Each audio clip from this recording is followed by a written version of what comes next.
శ్రీమాత్రే నమః. మనం ఈరోజు ఏ లగ్నం వారికి, లగ్నం తెలియని వారి రాశి వారికి గృహపరంగా ఎటువంటి దోషాలు వాళ్ళకి ఉంటాయి, ఒకవేళ ఉంటే దాన్ని ఎలా రెక్టిఫై చేసుకోవాలి. ఒక్కొక్క లగ్నానికి చతుర్థాధిపతి మారుతూ ఉంటాడు. ఆ రకంగా వాళ్ళు ప్రత్యేకంగా దేని మీద శ్రద్ధ పెట్టాలి. ఎందుకంటే మనకి లగ్నం మన జన్మజాతకం ఎంత ప్రభావం చూపిస్తుందో మన వాస్తు కూడా అంతే ప్రభావం చూపిస్తుంది. కాబట్టి దాని విషయాల్లో తెలుసుకోవాలి. ఈ యొక్క విషయాలు చెప్తుంది నేనైనప్పటికీ కూడా చెప్పిస్తుంది సాక్షాత్ లలిత అమ్మవారిగా భావిస్తూ ఒక్కొక్క దాని గురించి మనం తెలుసుకుందాం. సింహలగ్నము, సింహరాశి. సింహం వారికి ఉండే గొప్ప లక్షణం ఏంటంటే యూనిక్నెస్ ఎక్కువగా ఉంటుంది. అయితే మీకు చతుర్థ స్థానాధిపతి కుజుడు అవుతాడు. కుజుడు బాగున్నాడా, భూములు, పంటలు, పొలాలు, ఆస్తులు అద్భుతంగా కలిసి వస్తాయి మీకు. అయితే ఈ కుజుడు కనుక పాడైతే మీరు తీసుకునేటువంటి గృహానికి సంబంధించిన విషయంలో కూడా దక్షిణ భాగం దోషం ఉంటుంది, గుర్తుపెట్టుకోండి. అంటే సౌత్ ఎలాంటి దోషం ఉంటుంది, బాగా ఎక్కువ పెరగడం, నార్త్ కంటే ఎక్కువ పెరగడం కానీ, దక్షిణంలో బాత్రూమ్స్, లెట్రిన్స్ కట్టుకోవడం కానీ. ఏమవుతుందంటే దక్షిణం పెరిగిపోతే ఆ ఇంట్లో వాళ్ళకి గొడవలు ఎక్కువ అవుతుంటాయి, గుర్తుపెట్టుకోండి. దక్షిణం పెరిగితే గొడవలు అవ్వడం, దక్షిణంలో బాత్రూమ్, లెట్రిన్స్ కనుక కట్టుకున్నట్లయితే అక్కడ మీకు జరిగేటువంటిది ఏమిటి అంటే కెరియర్ పరంగా ఇబ్బంది రావడం జరుగుతూ ఉంటుంది. దీనికి నేను మీకు వచ్చిన ఉదాహరణ చెప్తా. ఇది దాదాపుగా రాజమండ్రిలో చూసిన వాస్తది.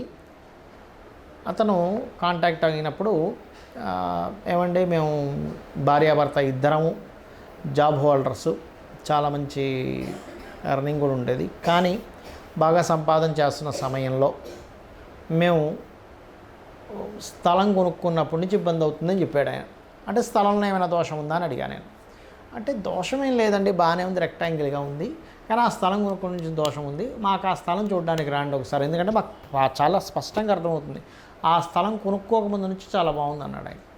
మరి స్థలం కొనుక్కున్న నుంచి ఎందుకు అవుతుంది అని సరే నేను విజిట్కి వెళ్ళాను. ఆయన చెప్పాల్సిన విషయం ఏంటంటే అక్కడ మేము దక్షిణ భాగంలో ఉండే స్థలం కొనుక్కొని కలుపుకున్నామని చెప్పట్లేదు ఆయన. ఎంతసేపు స్థలం కొనుక్కున్నాం, ఇబ్బంది వచ్చింది, స్థలం కొనుక్కున్నాం, ఇబ్బంది వచ్చిందని నేను రకరకాల క్వశ్చన్స్ వేస్తున్నా. అది ఖాళీ స్థలమేనా, పక్కన ఏమైనా శ్మశానం ఉందా, లేకపోతే ఆ స్థలంలో నైరుతిలో ఏమైనా, దక్షిణంలో ఏమైనా గొయ్యలు ఉన్నాయా, లేకపోతే ఆ స్థలానికి ఏమైనా రూమ్ కట్టి దక్షిణం మధ్యలో ఏమైనా బాత్రూమ్ పెట్టారు, ఇట్లాంటివన్నీ అడుగుతుంటే ఏం పెట్టలేదండి, ఖాళీ స్థలం అంటున్నాడు ఆయన. తీరా చూస్తే అక్కడ వెళ్ళిన తర్వాత దక్షిణం వైపు ఉన్న స్థలం కొనుక్కొని ఏదో కలిపేసుకున్నాడు. ఏమైపోయింది, ఉత్తరం బాగా తగ్గిపోయింది, దక్షిణం బాగా పెరిగిపోయింది. అక్కడి నుంచి వాళ్ళ ఇంట్లో వాళ్ళకి అతనికి గొడవలు పెరిగిపోయాయి, విపరీతమైన గొడవలు. వద్దన్న అప్పులు చేస్తూ పోయాడు ఆయన. ఎందుకంటే దక్షిణం కనుక బాగా పెరిగితే మనిషి అప్పులు ఎక్కువ చేస్తాడు. దక్షిణం వైపు కొన్ని నేను బిల్డింగ్స్లో చూశాను, పెద్ద పెద్ద బాల్కనీలు ఇచ్చి వాళ్ళు ఎప్పుడు ఓపెన్గా పెట్టేసుకుంటారు వెలుతురు రావాలని. వెలుతురు రావడం మంచిదే, కానీ ఎటు నుంచి రావాలని చెప్పింది శాస్త్రం. ఉత్తరము, తూర్పు నుంచి బాగా వెలుతురు రావాలి, దక్షిణము, నైరుతి నుంచి ఎక్కువ వెలుతురు రాకూడదు. నైరుతి అసలు రాకూడదు. నైరుతిలో చీకటికి ఇది కట్టేవారు, పితృదేవత సంతృప్తి కోసం, పితృదేవతల యొక్క అనుగ్రహం కలుగుతుందని. సో ఈయన ఏం చేశాడు, కలిపేసుకున్నాడు. నేనన్నా ఇలా కలపకూడదండి, దక్షిణం ఒకవేళ మీరు తీసుకున్న దక్షిణంలో ఇల్లు కట్టుకొని ఉత్తరం వదలాలి. మరి ఎలాగా ఇప్పుడు అది అమ్మేమంటారా అని అడిగితే అమ్మాల్సిన పని లేదు, అది సపరేట్ పెట్టుకోండి, కలపకుండా దీని సపరేట్ గోడ, దానికి సపరేట్ గోడ. ఎందుకంటే అప్పుడు వెంటనే అక్కడికి వాళ్ళ ఫ్రెండ్ ఒక ఆయన వచ్చి, అవునండి నేను ఇలా కనుక్కున్నాను, కానీ నేను గోడ కట్టుకున్నాను, అయినా నాకు దోషం ఉంది అన్నాడు. కాదు, గోడని 2 గోడలుగా కట్టుకోవాలి. ఒకటే గోడ కడితే ఏముంది, చుట్టూ ఉండే కాంపౌండ్ హాల్ ఒకటే మళ్ళీ మీకు, కాబట్టి అది దోషం పోదు. దానికి సపరేట్గా వేరే గోడ, దీనికి సపరేట్ వేరే గోడ ఉన్నప్పుడు ఇంకొక స్థలం కొనుక్కున్నట్టు ఉంటుంది. ఇక్కడ చాలామంది ఏంటంటే పడమర, దక్షిణం కొనుగోలు చేసేటప్పుడు ఈ ప్రశ్న వేస్తుంటారు, ఏమంటే పడమర కొనొచ్చా, దక్షిణం కొనొచ్చా, వెనక్కి వెళ్తున్నామేమో, ముందుకు వెళ్తున్నామేమో అని.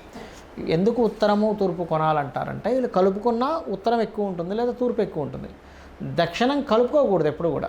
ఒకవేళ కలుపుకోవాలనుకుంటే మొత్తం కూలగొట్టేసి దక్షిణంలో పెద్ద బిల్డింగ్ కట్టుకునే ఒపీనియన్ ఉంటాయి. అంటే ఉదాహరణకి మీకు ఒక 50-60 ఏళ్ళ క్రితం ఒక ఉత్తరం వైపు అంటే ఒక ఇల్లు కట్టుకున్నారు, దక్షిణం వైపు ఉన్న స్థలం ఈ మధ్య కొన్నారు.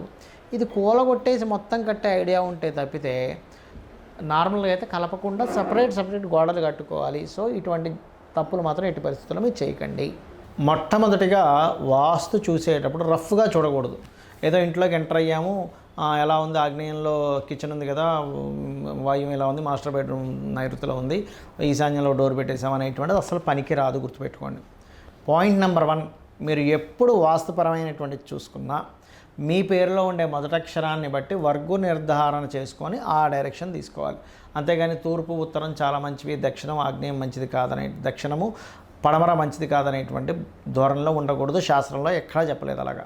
ఇక పాయింట్ నెంబర్ 2, ఎప్పుడైనా వాస్తు రఫ్గా చూడడం కాకుండా ఈ రకంగా ప్లానింగ్ తీసుకోవాలి. గుర్తుపెట్టుకోండి. ఇలా ప్లానింగ్ చేసి శక్తి చక్రము అంటారు దీన్ని.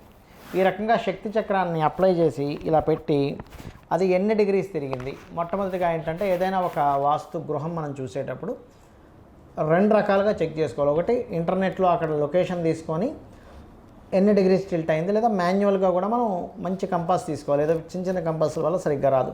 మిలిటరీ కంపాస్ దొరుకుతుంది. ఆ మిలిటరీ కంపాస్తో నార్త్ వైపు చూస్తే అది కొంతమందికి 0 నుంచి 20-30 లోపల కూడా కొన్నిసార్లు టిల్ట్ ఉంటుంది, లేకపోతే ఇటు సైడ్ టిల్ట్ ఉంటుంది, దక్షిణం వైపు టిల్ట్ ఉంటుంది. అంటే 340, 350, 355 అలా ఉంటుంది కొంతమంది. ఎగ్జాక్ట్లీ అంతే ఉండాలని చెప్తున్నా, ఉదాహరణ చెప్తున్నా. టిల్ట్ చూసి ఈ రకంగా ప్లానింగ్ వేసుకొని నీట్గా ఈ రకంగా రెక్టాంగిల్ ఉంటే రెక్టాంగిల్, స్క్వేర్లో ఉంటే స్క్వేర్లో అది ఎలా ఉందో చూసుకొని ఇలా శక్తి చక్రాన్ని అప్లై చేయాలి. ఇందులో సకల దేవతలు, అసురులు, జోన్స్, ఒక్కొక్క జోన్కి ఎవరెవరు దేవతలు ఉన్నారు అనేటువంటిది ఉంటుంది. ఈ రకంగా చూసుకొని ఎన్ని డిగ్రీలు టిల్ట్ అయిందో దాన్ని బట్టి దీన్ని సరిగ్గా చెక్ చేసుకొని ఏ జోన్ వల్ల ఎటువంటి ఇబ్బందులు వస్తాయి అనేటువంటిది తెలుసుకోవాలి. గుర్తుపెట్టుకోండి. ఈశాన్యము అనుకుంటే అప్పుడు చిన్న ఆలోచన విధానం సంతానం సంబంధించిన. East south east, east north east అంటే తూర్పు ఈశాన్యము ఎంజాయ్ చేయలేకపోతుంటారు. తూర్పు కమ్యూనికేషన్స్ దెబ్బతింటే వాళ్ళకి రావాల్సిన ప్రమోషన్స్ రాకపోవడం, ఇట్లాంటి కొన్ని ఇబ్బందులు ఉంటాయి. ఇంట్లో వాళ్ళతో కూడా సరైన సఖ్యత లేకపోతే. తూర్పు ఆగ్నేయము డీప్ థింకింగ్ సరిగ్గా చేయలేకపోతుంటారు, సంతానం మీద ఎఫెక్ట్ వస్తూ ఉంటుంది. ఆగ్నేయము లేడీస్కి ఎక్కువ హెల్త్ ఇష్యూస్ రావడం, అంటే తగ్గిందా పెరిగిందా, ఏ జోన్ ఎంత ఉంది, అక్కడ ఏ దేవతా స్వరూపం పాడైందనేది చూడాలి. పదం బట్టి కూడా ఇప్పుడు ఏదైనా ఇల్లు కట్టుకుంటున్నాము, ఏదో ఈశాన్యంలో ద్వారం పెట్టమని ఎక్కడే చెప్పలే, అక్కడ దితిపదం వస్తే పెట్టమన్నారు. దితిపదం రాకపోతే అక్కడ పెట్టకూడదు. అలాగే ఎప్పుడు కూడా ఇంద్రాజయ తూర్పు అయితే, దక్షిణం అయితే 3-4 పదాల్లో ఎవరు పడ్డారు, పడమర అయితే 3-4 పదాలు, ఉత్తరం అయితే 3-4 పదాలు, ఎక్కడొచ్చింది డిగ్రీస్ పర్ఫెక్ట్గా చూసి టిల్ట్ చేసుకొని ఆ పదాలు అక్కడ ఆ పదపరంగా పద విభజన చేసి మీరు అక్కడ ద్వారం పెట్టాలి. అలాగే ఇంట్లో కట్టుకునేటువంటి మనకి బాత్రూమ్స్ ఎక్కడెక్కడ ఉన్నాయి పర్ఫెక్ట్గా ఉందా లేదా. ఎందుకంటే కొన్ని నేను చూసినప్పుడు జస్ట్ ఆ టాయిలెట్స్ కట్టినటువంటి ప్లేస్మెంట్ తప్పు వల్ల ఇబ్బంది వచ్చింది. అలాగే ఇప్పుడు దక్షిణాగ్నేయం అనుకోండి, దక్షిణాగ్నేయంలో కనుక మీరు ఏదైనా బాత్రూమ్స్ కట్టుకున్నారు, శక్తి నశిస్తుంది, అక్కడ నెయ్యి పెట్టమని చెప్పారు. శక్తిని ఇచ్చేటువంటి ప్రదేశం దక్షిణం, ప్రొఫెషన్ గ్రోత్ ఇచ్చేటువంటి ప్రదేశం. దక్షిణే సైంధత అంటారు. అంటే ఏమిటి, దక్షిణ వైపు తలబెట్టి పడుకోమన్నారు.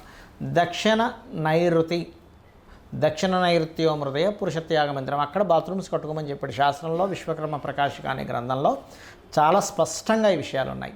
ఇక నైరుతి అంటే ఏంటి, నైరుత్యత శస్త్రగారు అన్నారు. అంటే ఏమిటి, మీ యొక్క పనిముట్లు, మీరు ఏదైతే మీ ప్రొఫెషన్ ఏదైతే ఉందో దానికి సంబంధించిన అక్కడ పెట్టుకోమన్నారు. పడమర నైరుత్యో హృదయే విద్యాభ్యాస మందిరం, మీ పుస్తకాలు అక్కడ పెట్టుకోవాలి, మీ పిల్లల పుస్తకాలు, మీ పుస్తకాలు కానీ ఏమైనా. అలాగే పడమర గెయిన్స్ అండ్ ప్రాఫిట్స్ తగ్గుతాయి అక్కడ ఏదైనా దోషం ఉంటాయి. పడమర వాయువ్యం మీ ఎక్కువసేపు అక్కడ ఉండకూడదు, ఎక్కువ డిప్రెస్ అయిపోతాడు. వాయువ్యం భాండార సంస్థితం, చాలామంది తెలియక వాయువ్యంలో పెంట అని బాత్రూములు కట్టుకుంటున్నారు, ఎక్కడా శాస్త్రంలో లేదు, గుర్తుపెట్టుకోండి. అలాగే పడమర వాయువ్యంలో మనకి గోశాలలు పెట్టుకోమన్నారు. మనకి ఇంట్లో ఉండేటువంటి ఇవి ఉంటాయి, కుక్కలు, గోవులు, గుర్రాలు ఇలాంటివి పెట్టుకునేటువంటి ప్రదేశం. పడమర వాయువ్యో హృదయే లేదా పడమర వాయువ్యో భాండార సంస్థితం, అంటే భాండాగారం, ధాన్యపు భాండాగారాలు పెట్టుకునేవారు. ఉత్తర వాయువ్యం అంటే ఏమిటి, అక్కడ పాడైతే ఇద్దరి మధ్యని ఉండేటువంటి అట్రాక్షన్ దెబ్బతింటుంది భార్యాభర్తలది. ఉత్తరైనది సంస్థితం, తెలియక ఉత్తరం వైపు బాత్రూములు కడుతున్నారు ఇవాళ రేపు కన్స్ట్రక్షన్స్లో. నిధులు ఉంటాయి అక్కడ, ఈ కుబేర స్థానం అది, అక్కడ పోయి మలమూత్ర విసర్జనలు ఎలా చేస్తారు. ఉత్తర ఈశాన్యం హృదయ ఔషధాత్ కార్యతు, మెడిసిన్స్ పెట్టుకునే ప్లేస్. ఈశాన్య దేవతాగృహం, ఈ మధ్య ఏంటంటే ఈశాన్యంలో దేవతాగృహం కట్టకూడదు బరువు అంటున్నారు, తప్పండి. ఈశాన్య దేవతాగృహం అనేటువంటిది మీకు విశ్వకర్మ ప్రకాశిక అనేటువంటి గ్రంథంలో చాలా క్లియర్గా ఉంది శ్లోకం. నువ్వు ఎలాగ కట్టుకోవు, కాకపోతే లోపల మెట్టు సిమెంట్తో కట్టకూడదు, హైట్ ఉండకూడదు. కాబట్టి ఇంటి లోపల అపార్ట్మెంట్ ఇండివిజువల్ హౌస్లో ఆ గది సెపరేట్గా పెట్టుకోవచ్చు, దానికి ఎటువంటి దోషము లేదు. కాకపోతే మీరు టెర్రస్ మీద ఒక కట్టి ఈశాన్యంలో కేవలం టెర్రస్ మీద ఒక పెట్టి నైరుతి డౌన్ అయితే అప్పుడు మాత్రం దోషం, గుర్తుపెట్టుకోండి. కానీ నైరుతిలో ఆల్రెడీ ఒక గది ఉందండి, ఈశాన్యంలో మేము చక్కగా ఓపెన్ పెట్టుకోవాలని అక్కడ కట్టుకున్నప్పుడు దోషము లేదు, ఇది గుర్తుపెట్టుకోండి.